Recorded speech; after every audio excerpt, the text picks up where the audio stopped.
un bras d'honneur, il y en a deux, mais accompagnés de paroles à chaque fois, qui sont...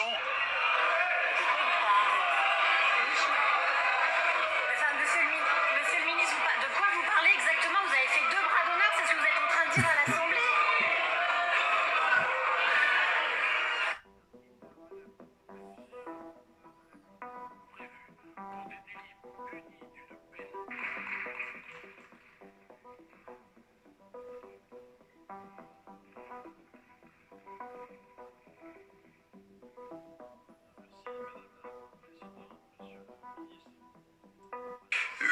Mises en examen, dont celle du secrétaire général de la présidence de la République, excusé du peu, et, pardon, monsieur le garde, celle du garde des Sceaux, accusé l'un et l'autre de prise illégale d'intérêt.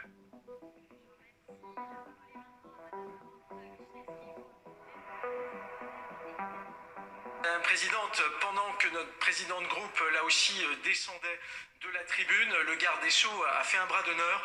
C'est quelque chose d'assez inqualifiable. Encore une fois, nos collègues ont été extrêmement surpris.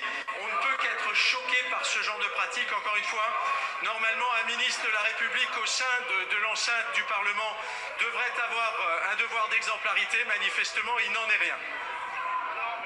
J'ai été mis en examen, je ne suis pas condamné, je conteste. Vous permettez? C'est la question. Je conteste totalement les faits qui me sont reprochés. Maintenant, il n'y a pas un bras d'honneur, il y en a deux, mais accompagnés de paroles à chaque fois, qui sont... Monsieur le ministre, de quoi vous parlez exactement? Vous avez fait 2 bras d'honneur, c'est ce que vous êtes en train de dire à l'Assemblée? C'est énorme. Alors oui, je vous demande effectivement de préciser vos propos, parce que si c'est le cas, ça n'est absolument pas admissible. Alors je vous laisse finir vos propos. Vous n'avez pas à faire des bras d'honneur dans l'enceinte de l'Assemblée nationale, monsieur le ministre. J'ai dit, madame... Alors finissez vos propos, qu'on comprenne ce que vous dites. J'ai dit, madame, bras d'honneur à la présomption d'innocence, je l'ai dit 2 fois.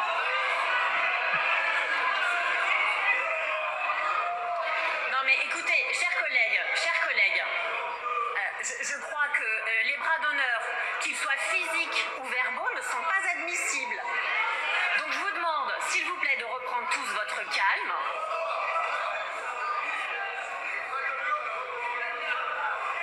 Je suspends la séance. Ministre, encore une fois, au nom de notre groupe parlementaire et par respect de notre président de groupe, il serait là aussi souhaitable que vous procédiez là aussi à des excuses si ça n'est pas le cas. Eh bien,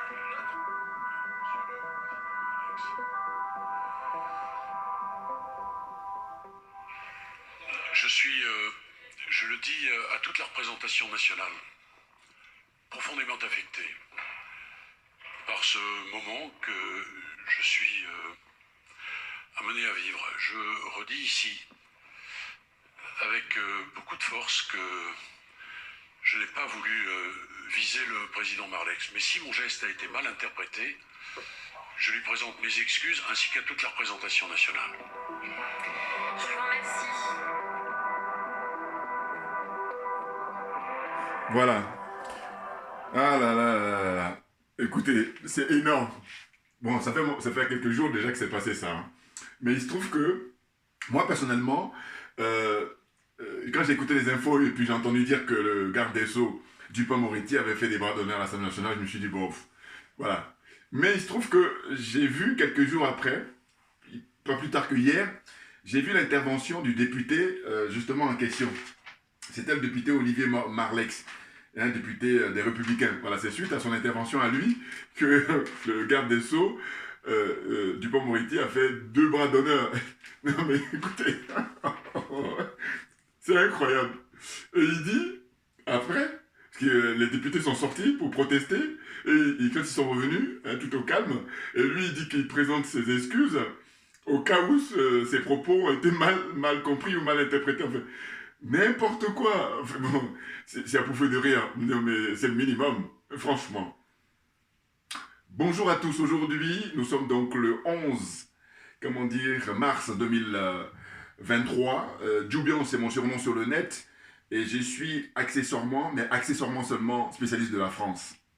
Écoutez, ceux qui connaissent mes vidéos ou regardez mes vidéos passées, vous allez voir que j'ai déjà dit par le passé que, ben, d'abord j'ai dit que les Français sont des enfants gâtés. Très clairement, comparativement aux autres pays qui ont la même expérience démocratique ou la même expérience sur le plan du développement économique. Par exemple. Et j'ai dit aussi qu'en fait, si on s'y comprend bien, si on comprend bien la vie politique en France, il n'y a pas besoin d'aller prendre des places de théâtre. Regardez mes vidéos passées, je le disais. Bon, je le dis aussi moi par rapport à mon expérience de vie ici, ça fait plus de 40 ans que j'y vis. Hein? C'est-à-dire qu'au mois d'août prochain, ça fera 41 ans. Donc, j'ai tellement compris la vie politique, la vie sociale, hein, la vie sociétale même pour ne pas dire où. Ouais, j'ai vraiment bien compris leur fonctionnement. Et donc, c'est à pouffer de rire. Et donc là, on est en 2023. Et là, c'est finalement l'illustration, ce que j'ai pu dire depuis fort longtemps. À savoir que c'est pas la première fois qu'il y a comme ça des gens de situation. Hein, comique. C'est incroyable. C'est incroyable. Enfin, franchement, je vous dis pourquoi je pouffe de rire, parce qu'en fait, j'avais regardé plutôt l'intervention d'Olivier Marleix, le député républicain, et c'était ce que je voulais passer auparavant. Mais après, j'ai zappé un peu, et puis là, je suis tombé sur justement une espèce de résumé comme ça, et je me suis dit, bon, finalement, je vous passe le résumé. Mais sinon, vous tapez sur YouTube ou les réseaux sociaux, vous tapez Olivier Marleix, hein, c'est M-A-R-L-E-I-X,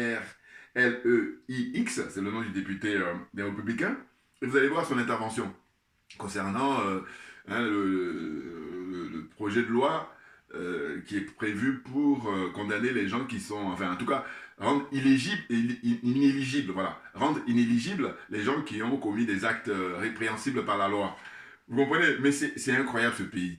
Et moi, personnellement, je vous dis toujours à ma qualité accessoirement de spécialiste de la France, je dis ça, tout ça s'explique par le fait que, très franchement, ce sont des enfants gâtés, parce que c'est l'attitude des enfants gâtés. Regardez, actuellement, on est en train de parler de quoi? On est en train de parler de la guerre, la troisième guerre, figurez-vous, on est dedans, hein, bien entendu. Et ça, pareil, je rends hommage au frère Issa Diawara, le général Issa Diawara, parce que j'ai écouté encore hier son intervention, il est toujours brillant, et qui a dit, mais en fait, les gens ne s'imaginent pas, la troisième guerre, on y est là, parce qu'il a essayé de numérer tous les foyers de tension qui existent actuellement. Et la plus populaire, c'est l'intervention russe comment on appelle ça, en Ukraine. Vous voyez, mais il n'y a pas que ça. Vous regardez en Asie, hein, avec le problème des Chinois, avec les Occidentaux, pour Hong Kong, pour d'autres, comment on appelle ça, d'autres régions qui leur appartiennent historiquement et que les Occidentaux ont pris entre-temps par la colonisation. Enfin, patati patata. Vous voyez, donc, puis sans compter l'Afrique avec toutes les histoires de pseudo-djihadisme. Moi, je parle plutôt des terroristes et je parle des criminels, hein, voilà, qu'il faut anéantir, j'allais dire, sans réserve, voilà, hein, parce qu'ils sont des criminels. Il faut arrêter à un moment donné. Bon, enfin, bref. Donc, ce que je voulais dire, c'est que, franchement, c'est impressionnant. Mais oui, parce que, attendez, il y a la guerre, et puis les mecs, ils sont en train de parler, les gens, ils sont en train de parler des trucs aussi, des trucs aussi légers, hein, et le ministre de la France, hein, ministre de la Justice, le garde des Sceaux, qui lui dit vous avez vu un, mais moi j'ai dit j'ai fait deux. Bon, parce que normalement, il fait monter la sauce, parce que les autres, déjà un, ça les scandalise, mais lui dit que non, j'ai fait deux. Mais par contre, il y a une nuance, c'est que je fais deux, mais j'explique. Non mais franchement, moi je sais pas si, on ne peut que rire, enfin bon, quand je dis, parce que si on rit pas ce qu'on n'a pas compris, mais quand on a compris, mais parce que c'est incroyable. Bon, alors, je peux rigoler parce que ça ne me concerne pas, mais je veux dire que ceux à qui il a fait le bras d'honneur, ça les fait pas rire. Je pense qu'avec c'est comme l'humour, on a dû rigoler comme ça. Non, mais regardez ce qu'il dit à retour. Il dit, voilà, je m'en excuse pour ceux qui n'ont pas compris ou qui ont mal interprété. Mais en fait, moi, quand c'est comme ça, je dis mon bon sens. Est-ce qu'il y a 1000 façons d'interpréter? Non, mais moi, ah non, excusez-moi, non, parce que c'est pas possible, c'est pas tenable. Vous vous rendez compte? Des irresponsables. Et d'ailleurs, ça m'amène à dire quoi? Ça m'amène à dire que, ce que j'ai déjà dit, mais je redis encore. Ça aussi, ça s'explique par le fait que il faut que les gens soient à leur place.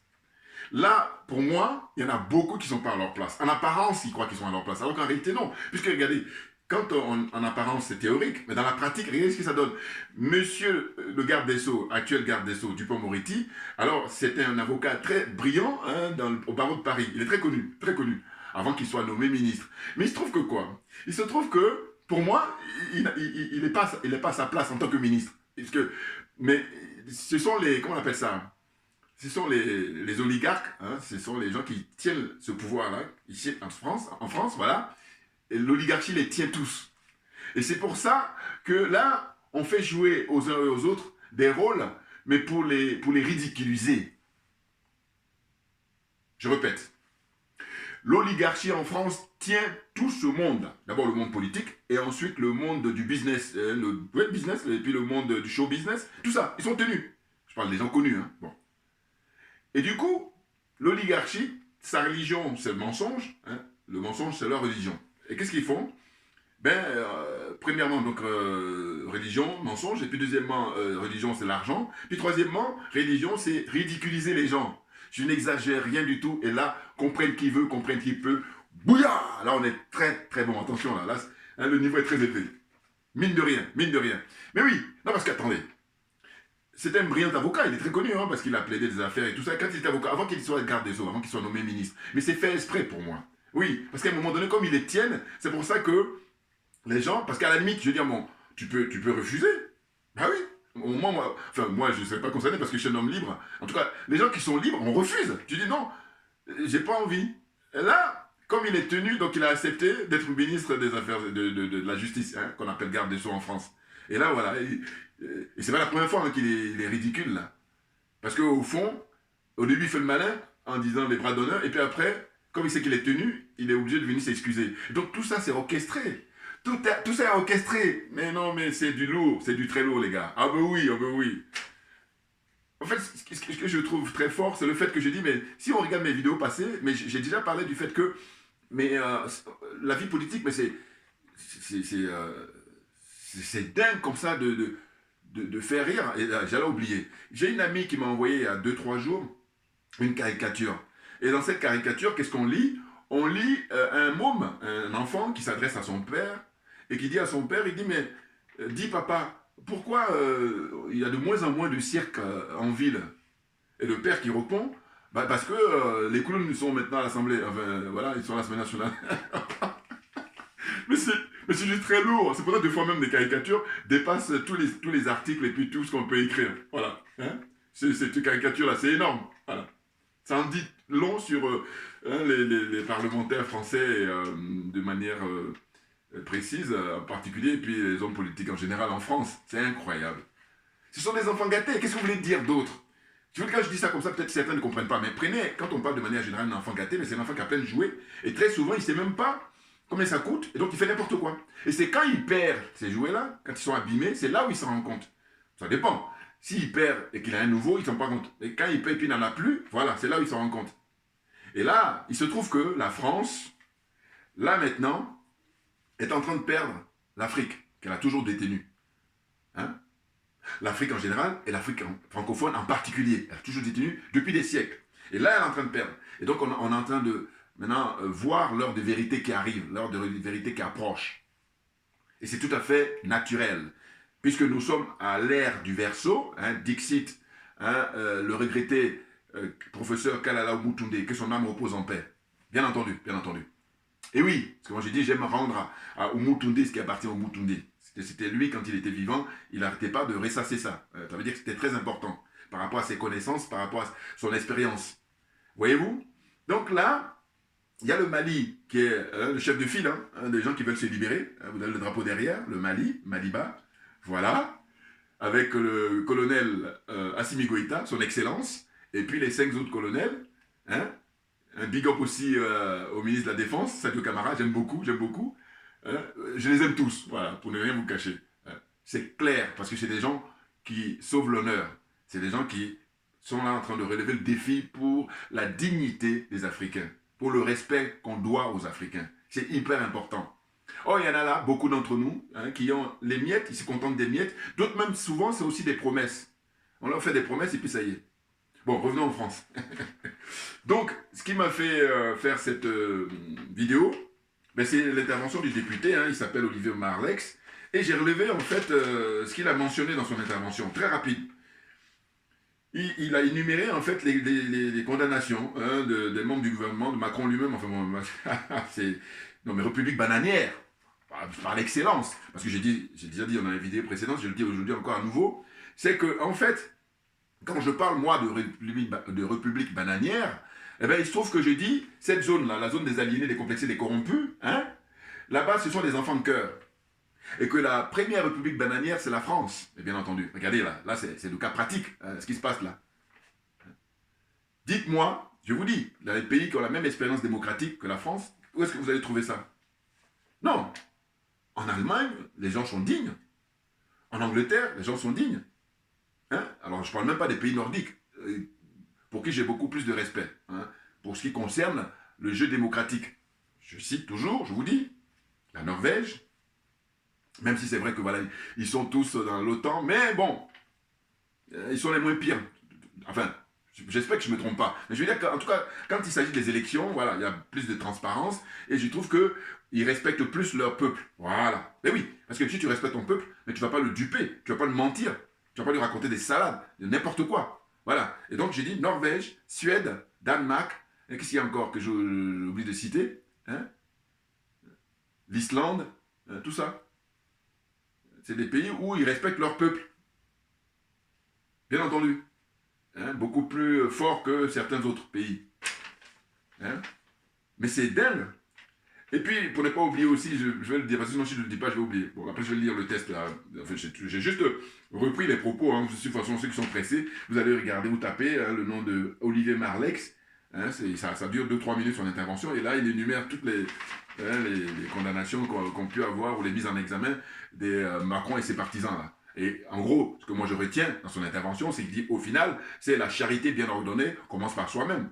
Donc il dit, il ne le dit pas, mais moi je traduis toute son intervention, c'est ça. C'est-à-dire, commencez d'abord à faire le ménage dans votre camp, puis après vous allez vouloir mettre en place une loi. Sinon, c'est juste pour la communication, pour la com. Et ils sont habitués en France, hein, très, très souvent. Voilà. Les dirigeants, là, ils font que de la com. Donc ça veut dire qu'ils font la forme, mais le fond, ça ne les intéresse pas. Il faut avoir compris. Il faut lire entre les lignes. Bouya, là on est bon encore. Voilà. Ce que je voulais dire pour ne pas oublier, c'est tout récemment, j'ai vu que sur Afrique Média, eh ben, à nouveau, ils ont invité M. François Asselineau. Bon, ça veut dire que quand il est passé la première fois, il y a eu beaucoup de succès et tout. Et il se trouve qu'il y a des frères et sœurs africains qui le connaissent, mais ils ne sont pas très nombreux. Si vous faites des statistiques, vous allez voir que les Africains connaissent beaucoup plus Jean-Luc Mélenchon, qui est pour moi l'homme politique français le plus démagogue. Lui, je lui donne le premier prix, puis après je vais donner les prix à d'autres. Mais lui, le premier, le numéro 1, en matière de démagogie. Voyez-vous? Et donc, il est beaucoup plus connu, alors qu'il est moins... comment dire? Monsieur Asselineau est plus intègre que lui. Voilà. Maintenant, ce que je vais dire par rapport à M. Asselineau, c'est très important. Ce que je vais dire là aujourd'hui, je l'ai dit un petit peu les autres fois, mais là, c'est aujourd'hui, parce que juste, quand j'ai vu sa dernière intervention, quand il était invité sur Afrique Média, je me suis dit non, il faut que j'en parle. C'est pathétique son intervention, parce qu'il insistait sur le fait que dans son propre pays, on ne lui donne pas, comment on appelle ça, la parole, au sens où il parle certes sur sa propre chaîne, hein, UPR TV, mais en revanche, les chaînes publiques ne l'invitent jamais, alors qu'il a une audience, alors qu'il est très écouté sur Internet. C'est-à-dire que c'est l'homme politique en France aujourd'hui, si on fait les comparatifs, qui est le plus écouté sur Internet. Vous voyez? Et donc, il y a une escroquerie qui est caractérisée là. Parce qu'en réalité, si on dit qu'on est en démocratie et une démocratie qui se respecte, ce monsieur-là, on ne va pas le faire passer plus, mais on ne va pas le faire passer moins non plus. Voilà. Et je dirais même qu'on devrait le faire passer dans le respect qu'on doit à toutes les personnalités publiques, surtout que lui, il a créé son parti politique. C'est quelqu'un qui a beaucoup, beaucoup de mérite. Mais, il y a un mais. C'est-à-dire qu'en ce qui le concerne, je le défends dès lors qu'il s'agit de parler de la politique franco-française, ou alors de la politique entre la France et les autres pays, mais mon mais, il vient du fait que je ne vais jamais le défendre en ce qui concerne l'Afrique. Je ne vais jamais le défendre en fait en ce qui concerne les anciennes colonies françaises, parce que là-dessus, il n'est pas sincère là-dessus. Hein. Il n'est pas sincère. Et là, je l'ai beaucoup écouté, figurez-vous, pour ses interventions, aussi bien dans des interviews qu'aussi bien lorsqu'il fait ses conférences. Donc voilà, je vois, et moi je suis quelqu'un, je vous dis, j'adore observer et analyser. Donc voilà, et les choses sont claires. En réalité, en ce qui concerne la France-Afrique, M. Asselineau ne fera pas plus. C'est vrai qu'il serait moins arrogant qu'un Macron, il serait moins arrogant qu'un Nicolas Sarkozy, hein, il serait peut-être un peu moins hypocrite qu'un François Hollande, mais par contre, ce serait la même chose. Le fond, il va rester le même. Pourquoi? D'abord, il faut savoir que lui, il se revendique dans la... Comment on appelle ça? Il se revendique dans le gaullisme, voilà. Hein, l'héritage de gaullisme, lui, il se revendique. Or, c'est le général Charles de Gaulle qui est l'initiateur, le chantre, hein, le profondeur de, comment dire, la France-Afrique. Hein, c'est lui qui est le big boss, hein, si j'ose dire. Hein. Les Focas, là, eux, ils étaient juste ses employés. Focas ou Fouet-de-Boigny, hein, et puis d'autres, voilà, c'était des employés. Mais le général de Gaulle, c'est lui qui a initié ça. Et Focas était il était en concurrence avec Fouet-de-Boigny. Voilà, moi, j'ai toujours pensé comme ça. Alors, ceux qui s'y connaissent encore peut-être mieux que moi, ils vont envoyer les commentaires. Je suis ouvert. Voilà. Donc, j'ai dit, je répète, Fouet-de-Boigny et Focas, ils étaient en concurrence, et le général de Gaulle, lui, il était au-dessus, hein, hiérarchiquement. Donc, quelqu'un comme ça, au XXIe siècle, il ne s'en cache pas de dire qu'il est gaulliste, hein, qu'il a beaucoup d'admiration pour le général de Gaulle. Bon. Il le dit souvent hein, dans ses interventions, que ce soit ses interviews ou ses conférences. Mais moi, je vous dis, quand on parle de la politique franco-française, là, je le soutiens. Parce que je dis, de tous, c'est le plus honnête. Voilà. C'est celui qui, quand tu l'écoutes, tu apprends quelque chose. C'est celui qui est sincère au sens de défendre les intérêts de la France. Alors que les autres, ils sont dans la pure escroquerie, et très souvent, c'est des cupides qui agissent que pour eux-mêmes. La preuve en est, c'est quelqu'un qui est sorti major de sa promotion quand il a fait l'ENA, et je ne sais pas s'il a fait Sciences Po. Mais l'ENA, c'est sûr. Voilà. Donc, c'est un monsieur qui est très cultivé, qui est instruit, hein, très intelligent. Bon, mais comme il est trop en avance par rapport à, comment on appelle ça, la situation des Français qu'on a lobotomisé depuis des décennies. Donc voilà, il a un décalage avec eux, alors que c'est lui qui devait... Bon, faut dire qu'il est victime d'une escroquerie, hein, parce qu'en réalité, si la démocratie existait réellement, c'était lui qui aurait gagné au premier tour même depuis fort longtemps. En tout cas, ces 10 dernières années, c'est sûr. Parce que c'est quelqu'un de crédible par rapport à ce qu'il peut raconter, hein, ce qu'il peut dire. Mais, je vous dis, pour ce qui concerne les relations entre la France et ses anciennes colonies, hein, que ce soit les colonies d'Asie, les colonies d'Amérique, et puis là, l'Afrique, c'est le pactole, je dis non, je ne le soutiens pas du tout, il faut bien le savoir. Parce que je dis, quand il s'agit de parler du franc CFA, il est comme dans une situation de se faire une espèce de masturbation comme ça, et on voit bien qu'il n'est pas spontané, alors qu'il est spontané ailleurs. Quand il s'agit de parler des bases militaires, également. Vous voyez? Il était interviewé récemment même par une jeune femme, là, une chaîne comme ça, qui est de droite, je crois, mais qui est très bien, parce que les professionnels et tout, et à un moment donné, c'est récent, hein, elle est interviewée là, au mois de mars, là, hein, et bien, à un moment, elle lui parle de le fait que les pays africains, bon, mais ils aspirent à avoir leur liberté, à avoir leur indépendance et leur souveraineté, et là, lui, pour ce qui concerne les bases militaires ou les francs CFA, il dit, bon, mais on va les y aider. Elle dit, non, pourquoi vous allez les aider? Il faut les laisser. Et donc, j'ai vu qu'il était gêné, voilà, parce qu'il serrait les dents. Et puis, il le fait discrètement, évidemment. Donc, j'observe bien, moi. Oui. Donc, c'est vrai que souvent, dans le passé, il y a beaucoup de frères qui me disaient qu'ils ne comprenaient pas pourquoi je disais, mais non, je vis ici, en France, et il était évident que si j'étais en Afrique, et quand je vais retourner en Afrique, là, si je continue à soutenir Asselineau, là, vous avez dit, bon, mais sinon, c'est normal, puisque je vis ici. Donc, il m'arrive donc de suivre la vie politique ici. Voilà. Donc c'est ce qui explique cela. Mais tout de même, la précision que j'apporte, il faut bien la retenir, à savoir que je n'accorde pas de crédit du tout à M. Asselineau en ce qui concerne la France-Afrique. Ça ne va pas changer. Lui, il ne va pas, être brutal ou truc, mais toujours est-il que le fond va rester parce qu'il y va de la survie de la France. Il y va, en fait, de la notoriété de la France, en fait, le rayonnement de la France dans le monde, hein, sur le plan politique, sur le plan culturel, sur tous les plans. Voilà. C'est le fait qu'ils ont cette mémise-là sur les pays africains. C'est aussi simple que ça. Et là, il n'y a pas besoin d'aller faire une première année en Sciences Po ou je ne sais où encore. Voilà. C'est du simple bon sens et pourvu qu'on soit dans une honnêteté intellectuelle, bien entendu. Bouya, là encore. Bon. Donc, voyez-vous, hein, Asselineau, d'ailleurs, il a prévu hein, d'effectuer des voyages là prochainement en Afrique. Et là, je dis, bon, diffusez mes vidéos, s'il vous plaît, chers frères et sœurs, au maximum. Hein? Parce qu'on est là pour l'intérêt général, en tout cas en ce qui concerne l'intérêt de l'Afrique. Et donc, il faut arrêter avec les égos et tout. Hein? Il faut être fair play. Voilà, c'est tout ce que je peux dire. Voilà. Peut-être aussi, comme je dis souvent, les trollers, là, le petit service ou le service que je pourrais vous demander, c'est de partager mes vidéos. Bouillard, là encore. Vous voyez, donc, diffusez mes vidéos, pourquoi? Parce que quand il va arriver là-bas en Afrique, il va faire quelques pays. J'imagine qu'il va faire un tour en Côte d'Ivoire, certainement. Et au Sénégal, ou je ne sais plus encore. En tout cas, il a prévu. Je pense que dans les mois qui viennent, il va aller faire un tour en Afrique. Pourquoi? Parce qu'il a vu qu'il est suivi. Bon. Mais j'ai dit, il faudrait que la jeune génération là-bas, mais il faut lui poser des questions précises sur quelle est sa position sur, d'une part, les bases militaires françaises qui sont installées en Afrique en général et dans l'Afrique francophone en particulier. Voilà. Quelle est sa position? Parce qu'on exige leur fermeture immédiate, sans délai, sans délai. Et le Mali a fait la démonstration, le Burkina Faso aussi a suivi le pas. Voilà.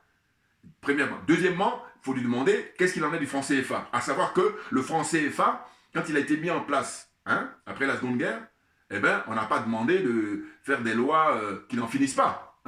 Ils ont pris des décisions qui étaient diligentes, et bien qu'ils fassent de même. Pourquoi ils ne font pas de même maintenant? Vous voyez, donc ça montre bien qu'ils y trouvent leur intérêt, évidemment. Et là, c'est banal, c'est une porte ouverte que voilà, j'enfonce une porte ouverte, là, comme dirait l'autre. Donc voilà, donc en ce qui concerne M. Asselineau, j'ai vu qu'il était content, il était ravi d'être invité à nouveau, parce que lui, comme il a des connaissances, il aspire à les diffuser, mais il se trouve qu'ici, les gens, ils n'ont pas envie. Enfin, c'est pas que les gens n'ont pas envie, mais c'est qu'on ne lui donne pas l'occasion, voilà, c'est surtout ça. Or là, les Africains lui donnent l'occasion, et moi je dis, faites attention, ce monsieur, il est gaulliste, et qui est gaulliste est France-africain. Voilà. Il n'y a pas, et puis ne me dites pas que oui, mais lui, on est en veut dire, non, non, non, non, non. Attendez, chat, vous connaissez l'expression, on dit chat échaudé, machin. Bon. On s'est fait avoir une fois, mais il faut se garder de se faire avoir une deuxième fois, franchement. Et je dis que la France, elle a eu sa chance, et que maintenant, au suivant.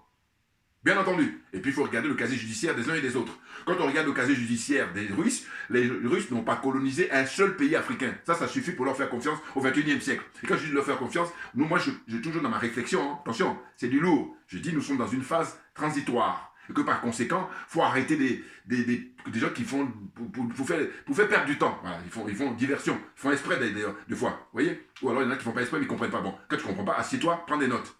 En fait, je dis quoi? Je dis, mais vous imaginez un seul instant, s'il n'y avait pas Assimi Goïta, s'il n'y avait pas le Mali, mais enfin, si, il est là, évidemment, il faut eux, les colonels maliens. Mais c'est surtout, je voulais dire, s'il n'y avait pas un homme providentiel, à savoir M.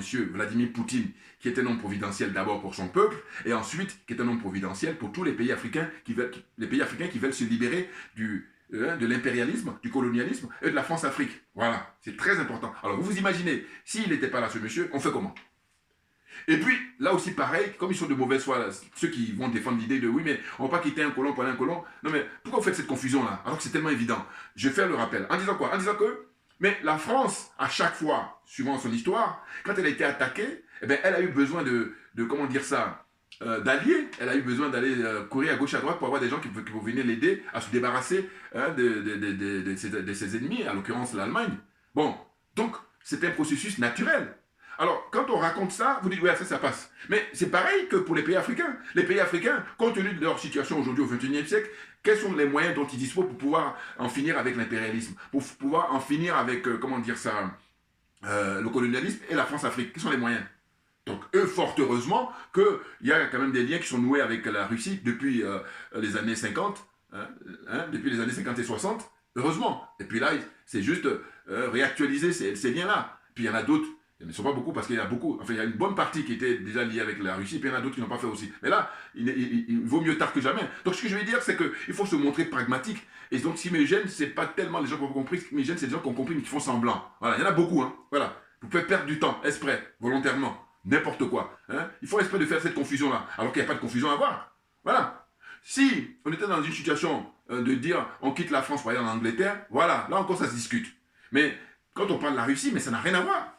Et j'ai dit que moi-même, c'est tout récent, il y a maintenant 6 mois, que j'ai appris que c'est grâce à la Russie que l'Éthiopie n'a pas été colonisée. Mais vous vous rendez compte? Ça veut dire que ça fait tellement longtemps que la Russie, elle est toujours venue pour sauver les pays africains. Donc à un moment donné, il faut arrêter. Et je n'ai pas le temps. Voilà, on est d'accord. Bouillard, là encore, il faut ajouter ça. Voilà. Donc là, j'espère que je me suis fait comprendre là, par rapport à M. François Asselineau, que le soutien que je lui apporte, c'est quand on parle de la politique franco-française, quand on reste en France. Mais une fois qu'on veut sortir de la France, là, je suis très attentif. Et surtout, quand on veut parler des pays qui ont été colonisés par la France, là, encore plus. Et la France, et l'Afrique en particulier. Voilà. Donc franchement, j'espère que je me suis fait bien comprendre là. Maintenant, pour revenir à la déclaration du ministre, du député républicain là, M. Olivier Marleix, bon, mais écoutez, qu'est-ce qu'il dit? Il a intervenu donc le 7 mars dernier, 7 mars 2023, et ça fait réagir Dupond-Moretti, ministre de garde des Sceaux, là.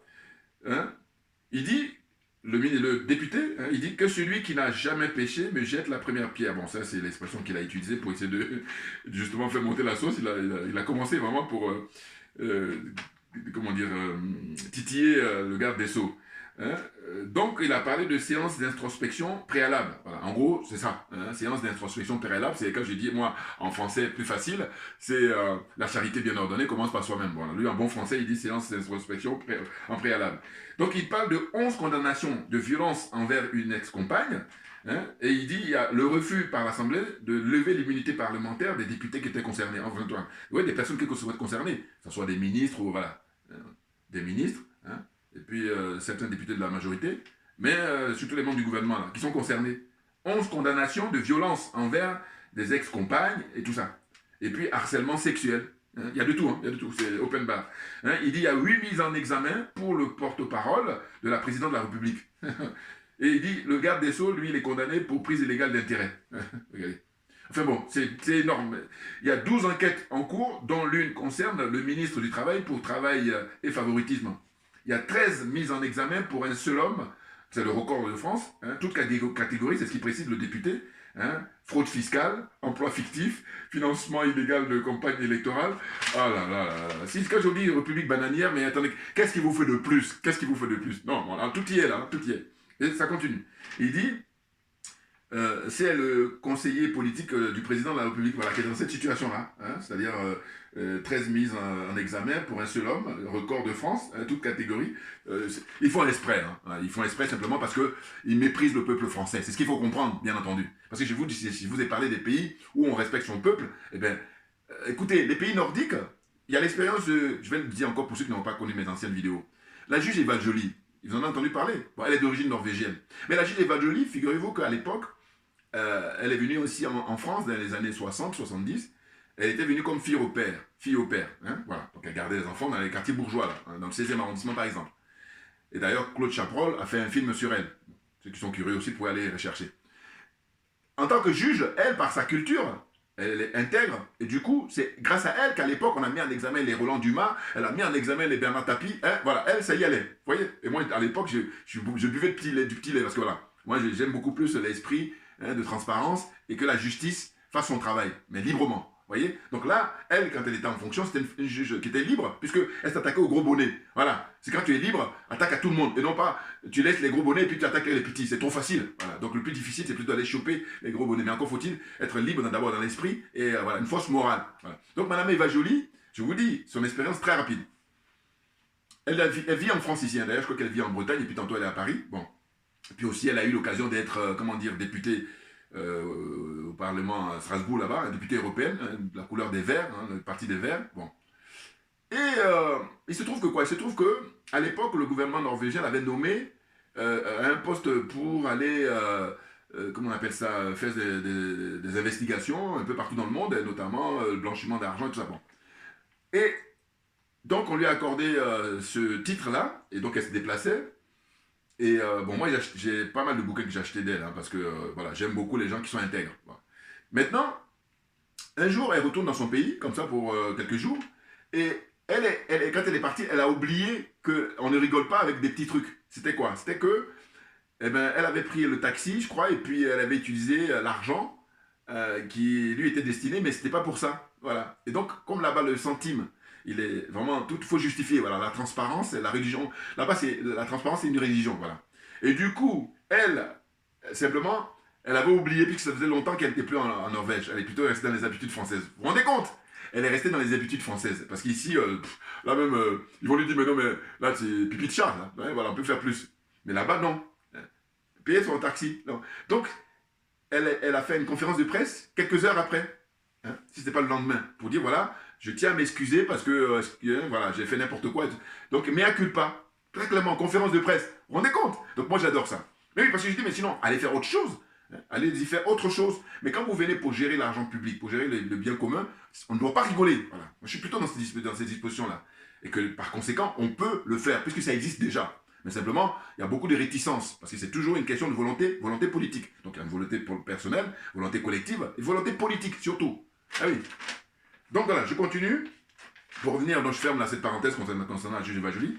Pour revenir donc à les condamnations à qui il cite, donc il dit Condamnation à 3 ans ferme pour violence, hein, toujours les membres du gouvernement, là, hein, certains, et puis en tout cas la majorité, voilà, les gens qui sont avec Macron et lui-même.